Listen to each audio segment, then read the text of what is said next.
All right, good afternoon, everybody. My name is Dennis Hale. I am the Chief of Fire and EMS for Dinwiddie County. And we're going to try to address with you this afternoon the events that happened last Wednesday, October 12th at Dinwiddie Senior High School. I'm certain that all of you would like to know, and I'm going to ask Dr. Weston from the school system to come up first and address the condition of the 3 students that were transported by EMS to the hospital to start. Thank you, Chief Hale. We've just spoken to the parents who have given us permission to share with you how our young people are doing. As you know, 3 of our young people were transported. All did receive very severe burns. 2 were transported by an ambulance, and 1, as you know, was lifted. 2 of the students have been released from the hospital, and we're very excited about that. 1 is still in the hospital, and we do expect that student to be in the hospital for some time. All of these young people are amazing, but they have a very, very long recovery ahead of them. And all of our efforts to communicate and to get answers to questions will be focused on and respectful of what they need. Thank you. Just so you know who everybody is, obviously Dr. Weston has spoken. Next to her is Robbie Garnes. He is the principal at Dinwiddie Senior High School. And next to him is Dr. Amanda Clay. She is the Chief Academic Officer for Dinwiddie County Public Schools. To my right is Assistant Chief Nick Sheffield. He is also our Fire Marshal who headed up our side of the investigation into this incident. And he was helped tremendously by Sheriff Adams' staff, who is in the back, Lieutenant Gunn and his investigatory staff that helps us anytime we're working a major fire case such as this. So my role here today is to just really talk through the technical aspects of the investigation, to try to explain from a technical standpoint the chain of events that led to the fire that injured the 3 students that we have spoken of. Actually injured 4 students. 1 was not transported by EMS to the hospital, and the teacher as well. So the incident occurred last Wednesday around 9:20 a.m. The first call was received here to our 911 center around 9:23. We arrived there 5 minutes later at 9:28 and handled the incident that day with transporting the patients and dealing with the injuries in the aftermath of the fire. Once that was done, we moved to the investigation phase of that. Both the Dinwiddie Sheriff's Office as well as Dinwiddie County Fire and EMS has collected, processed, and analyzed both the physical evidence from the classroom, which we were able to collect, as well as we have conducted interviews with several of the students who were present at that time over the last few days, and tried to align what we see from an physical evidence standpoint with their recounting of the events of that day to actually lead us to a cause for the fire. The investigation has determined that the incident occurred during a flammable liquid demonstration being performed by the classroom teacher for a chemistry class in room 232 on the 2nd floor of the academic wing of the high school.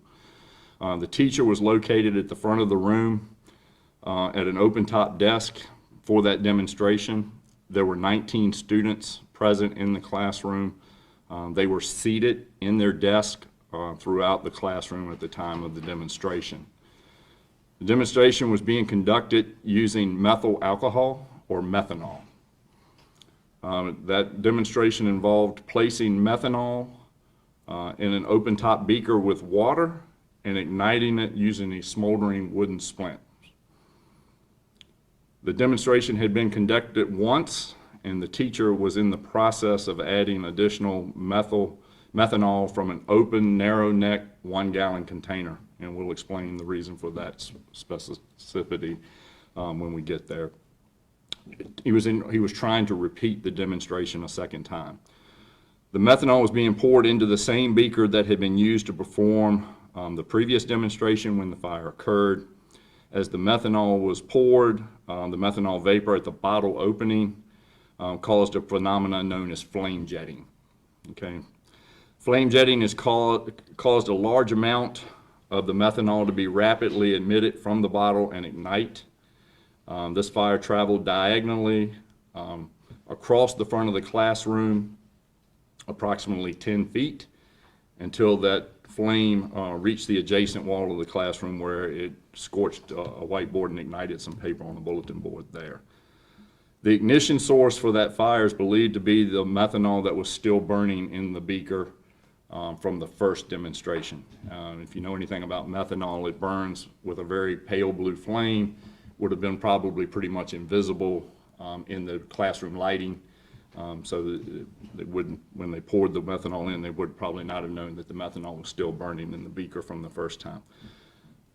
As well, the wooden splint used to ignite the first demonstration was also still present in the area. So either one of those could have been an ignition source for this methanol that was being poured from the 1-gallon jug. The 4 students who were injured were all directly in the path of fire that would have traveled from the mouth of the jug to the wall in a straight line. All 4 injuries were in that path. The other students that were scattered around the room to the other side were not injured.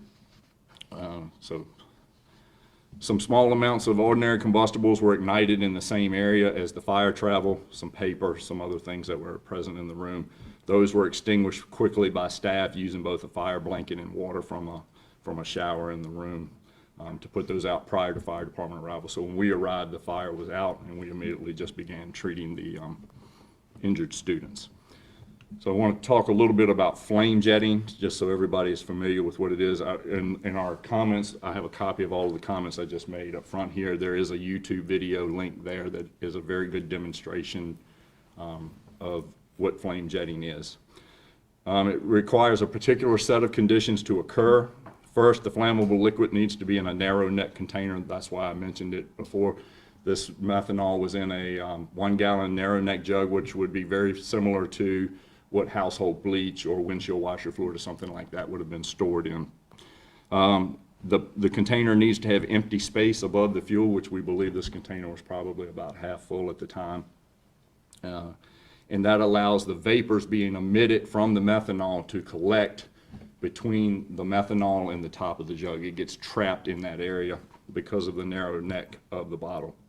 Methanol has a flash point of 52 degrees Fahrenheit, which means it will burn at it emits enough vapor to burn at 52 degrees. So in a normal room temperature of a classroom, this methanol was emitting more than enough vapor to be flammable. Once that vapor is trapped in that area, when the narrow neck container is tilted to pour the liquid, the trapped vapor air mixture starts to exit along with the liquid. Those exiting vapors reach an ignition source, which we've already discussed. We believe that was the burning methanol that was already in the beaker. It ignites that vapor, and that vapor then carries the fire back into the bottle itself. The combustion inside the bottle basically pressurizes it and causes the remaining contents to be expelled forcibly as droplets, and enough force here to carry this at least the 10 feet across the room to the wall. As those droplets and vapors coming off of them rapidly leave that bottle, they also ignite with the methanol that's burning outside of the bottle, and that's what causes the flame jet, as the phenomenon is known. Again, that's the events as we find them at this time as the cause and the origin of the fire that caused the injuries. Okay. And we're going to let Dr. Weston talk about their findings. Thank you, Chief Hill.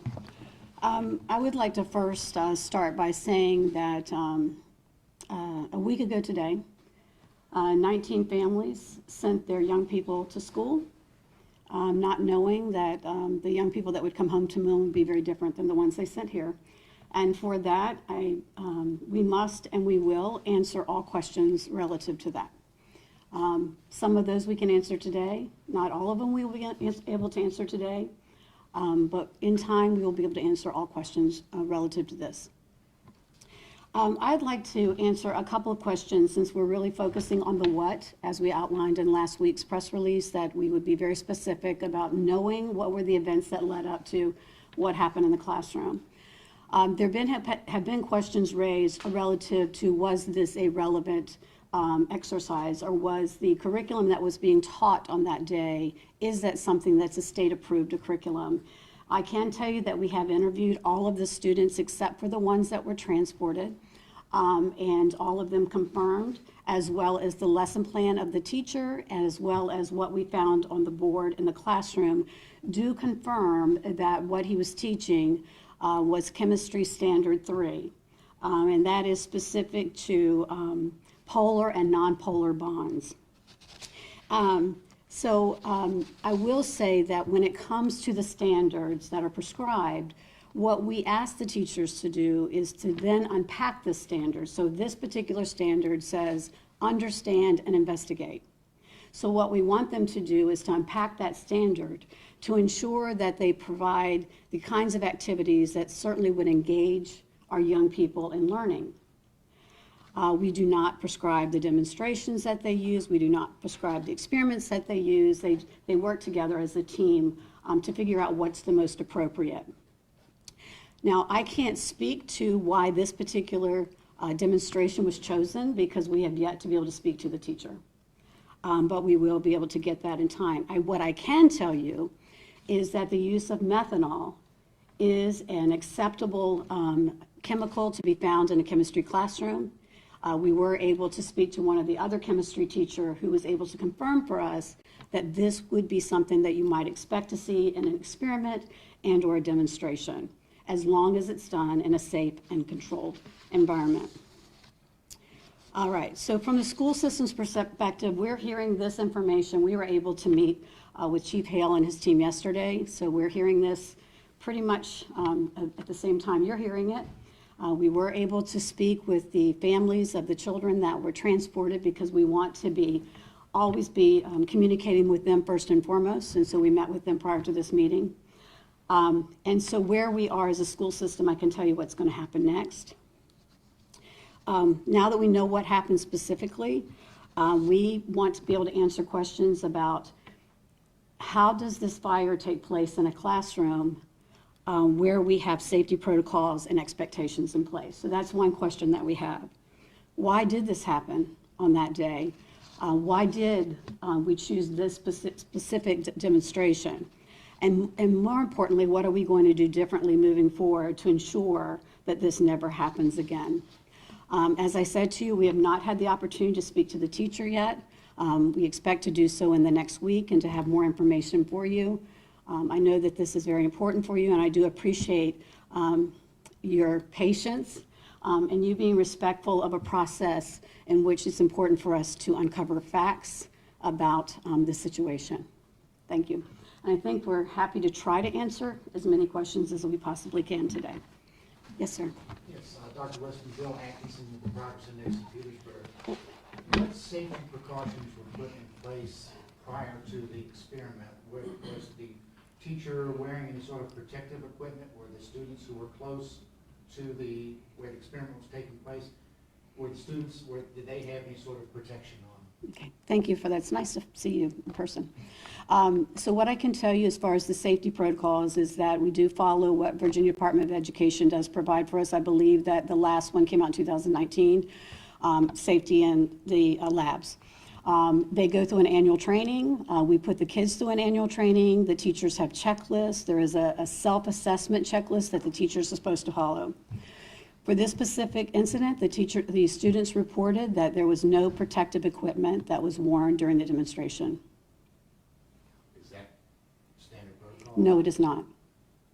Is that something that will be investigated? Yes, sir, it will be part of our investigation as to why it was not being used in this particular demonstration. If I may follow up, we also heard reports from students and others claiming that there was actually an explosion in the classroom. We know you said it was a diagonal fire line. Was there ever any sort of explosion in the classroom? Speak to that. Nick can answer that. Okay.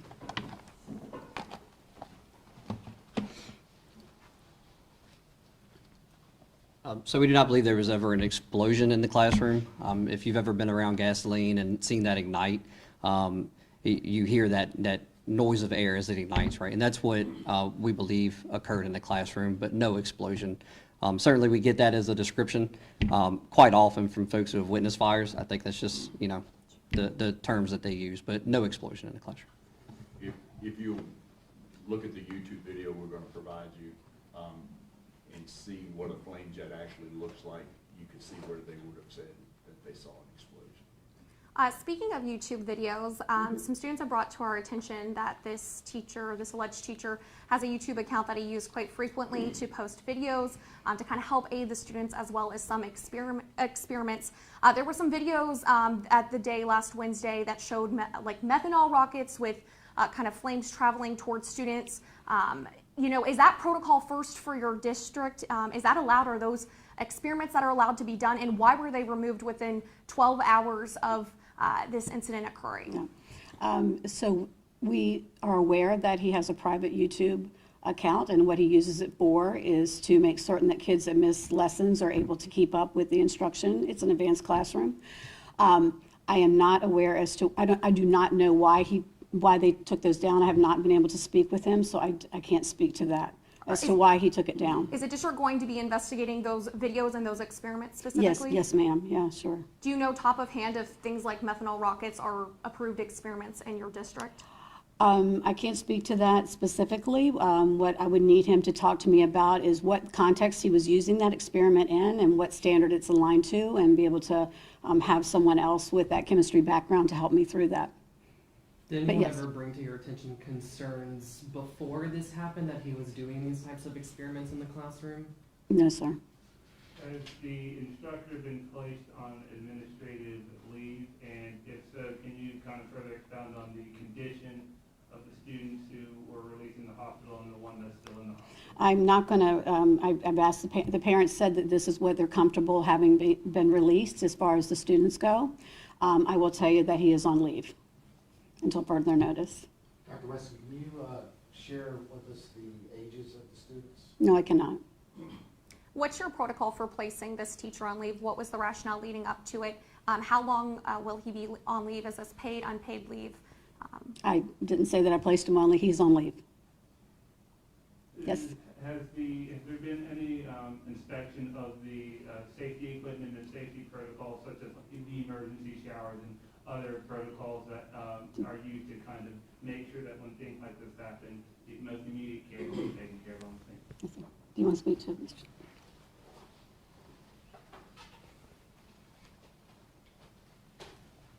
During any inspection process that we have from a fire marshal standpoint at any of our governmental facilities or any facility in the county, we will look at items like that. So the emergency blankets that were in the room, we always make sure that they're present. If they're labeled and they're on the wall, we make sure that those items are there. Along with fire extinguishers, we review all of the suppression plans, all of the alarm plans. So August of this year was our last review of everything at the school system. Everything was operational and functional, and as it should be. So. Do you know what determined the direction of the fire, of the flame jet? The direction of the fire was determined by the orientation of the bottle that was being Did it held. just fall? Is that what happened? As he was pouring, so as it was pouring, that it just traveled in that direction of where the open top was. And so in the video the Chief Hale will share, or has shared, you'll be able to see that. So as it's leaned over and as it's being poured, you'll get it in the direction of the opening. Sure. Can you further clarify on the emergency protocols that were used during, like, did the teacher use the emergency blankets and the emergency showers and things of that nature? Were those So- things taken advantage of? Teachers did deploy the blankets. The specific teacher did go to the aid of students. We do know that. And other teachers came in the room and also were able to aid by the use of blankets, by the use of water.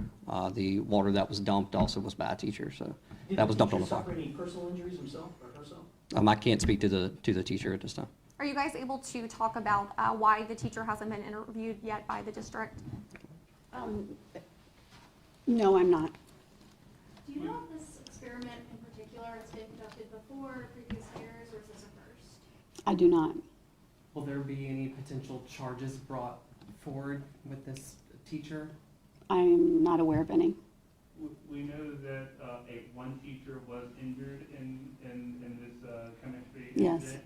Was it the chemistry teacher who performed the experiment that was injured, or was that another teacher within the high school? I'm not prepared to speak to the teacher at this point. Is the district choosing to not name the teacher, and if so, can you kind of explain that for Oh, people no, that? then we can name it as William Masello. And it's correct that he's a very long-standing teacher That is within the correct. He's district. 18 years. And you talked about leave. Are you able to clarify if that's paid or unpaid leave? No, Is the teacher under any type of criminal investigation at this time? not that I'm aware of. No.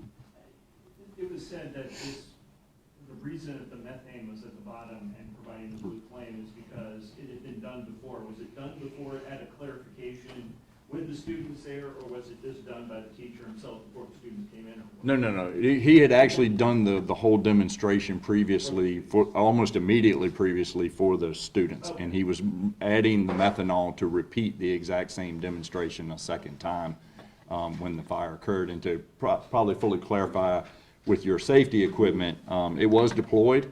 But when you see this is an instantaneous flash fire. It pretty much occurs. The methanol is consumed, the fire goes out. There was a small amount of, like I said, ordinary combustion paper, some other things in the room that were probably ignited, but very small amounts of fire left after this methanol was consumed in just a split second to a couple of seconds. Was the proper protocol followed in repeating the experiment? Is this an experiment that you can repeat once you've already poured that first set of ingredients or chemicals, I should say? I don't have that answer, but we certainly can get that for you. What is the process like of approving experiments in the classroom? Yeah, so as I said before, they do go through training, and we definitely want them to have experiments and demonstrations that would be aligned with what the standards are. Currently, there is no formal process in place where they would have to come before an admin or one of us at the central office to have that be approved. That is something we are going to be looking for as we move forward with this. Is it a concern to you that that was not in place at the time? Well, I can't, I think that would be me speculating whether or not it's a concern at this point, but I definitely think it's something we need to take a look at. Do you know if a second beaker should have been used for that experiment? I don't know that, but certainly can find that out as well. Okay. Dr. Weston, Yeah. the classroom in which the fire happened, Yes, sir. is that classroom operable now, or has it been blocked off? Yeah. What about, was there any damage to any adjacent classrooms? So there was not damage to any adjacent classrooms. I was actually there today. There was damage to the board, which has been removed. The classroom is ready to receive students. However, we do not feel it is, the students are ready to be back into the classroom, and so we have actually moved them, Mr. Garnes has moved them to another space in the school. Dovetailing on my question earlier about the safety equipment that might have been used, so what you're saying is that the students told you all that there were no goggles, there were no glasses, there were no gloves or anything used to handle this material? That is part of the students' reports, yes. Are you able to kind of talk about, obviously these are high schoolers that have Yes. seen something very, very Absolutely. traumatic from what they've told us. Can we talk a little bit about what you guys are doing as a district for those students, especially having to still return and continue on, That's right. without their teacher, without some of their Right. classmates? I would say that it's traumatic for both the young people that are in the school, the teachers that remain at the school, as well as the ones that are at the hospital, the ones that are at home. And so it's been traumatic for all of us. It definitely has been on our minds and hearts this entire week. As far as the students go, I have to give a lot of credit to Mr. Garnes and his team.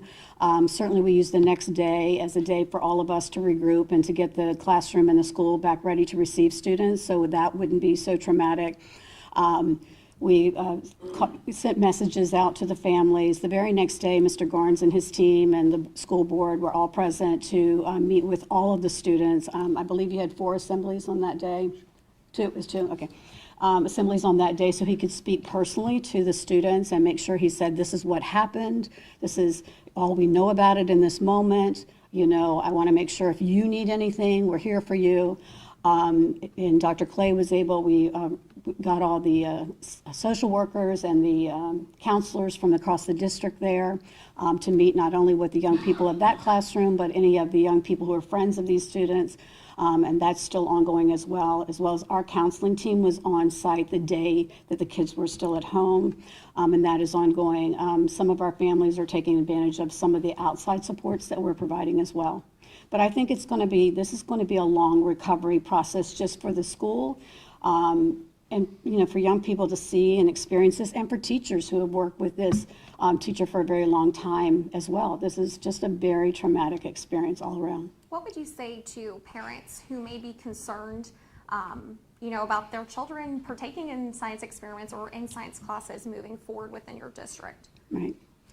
Well, I think what you heard Chief Hale say, that when he talked about this phenomena, that it has to be a lot of things that have to be aligned for something like this to take place. And I would say that, I mean, this is a horrific incident that took place, and it should never take place in any school, any classroom.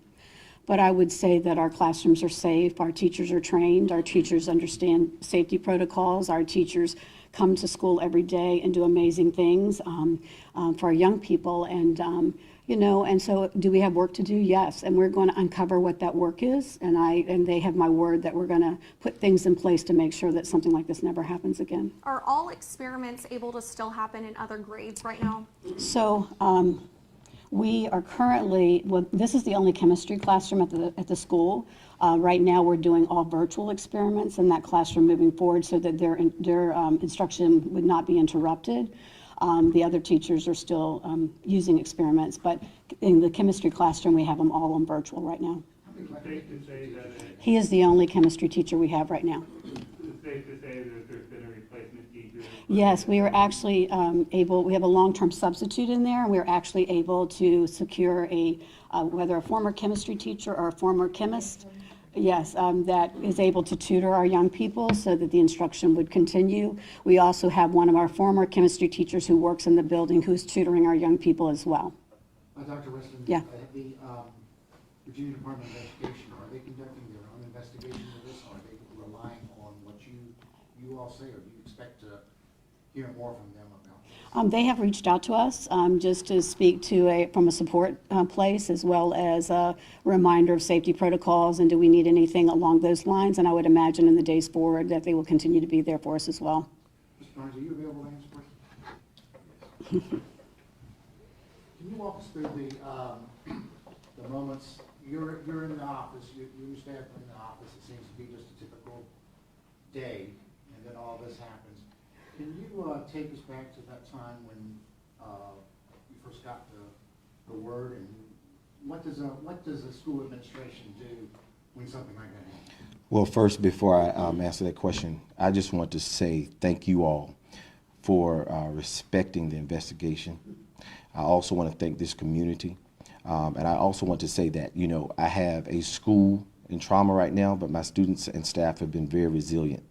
And I have 3 families and 3 students who were more severely impacted. And I am going to ask that this community wraps its arms around those families and those children at this time. So let me say to you, I want to say this is not an easy thing for us. It's not a joke. We take this very seriously. You know, if we could all go back on that day, I think we would all love to erase that moment, but we cannot. The only thing we can do is go forward right now and focus without excuse. During that morning, I actually went upstairs because I tried to make rounds, and I had not been to that area of the school, and I think I was about 3 doors down, and I did see students exit the room. When they exited the room, I thought a table had turned over, and I immediately went to that area to find that there was a small fire there, and we immediately called for the admin team or anyone who really could to push the fire alarm so that we could get our students out and our staff out to safety.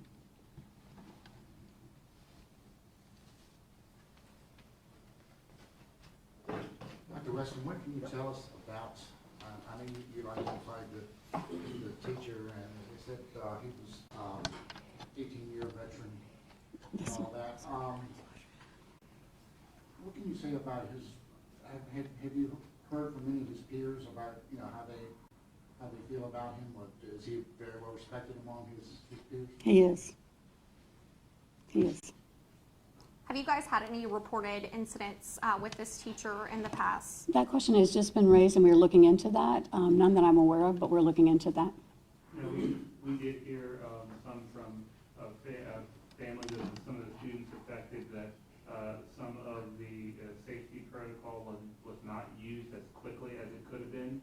Can you expound on any of that? The safety protocol as far as? As far as some of the safety blankets and the emergency shower, and think of that. Yeah, I think that that's something that we would need to ask him about because, certainly we weren't in the room, and we need to speak to him about that.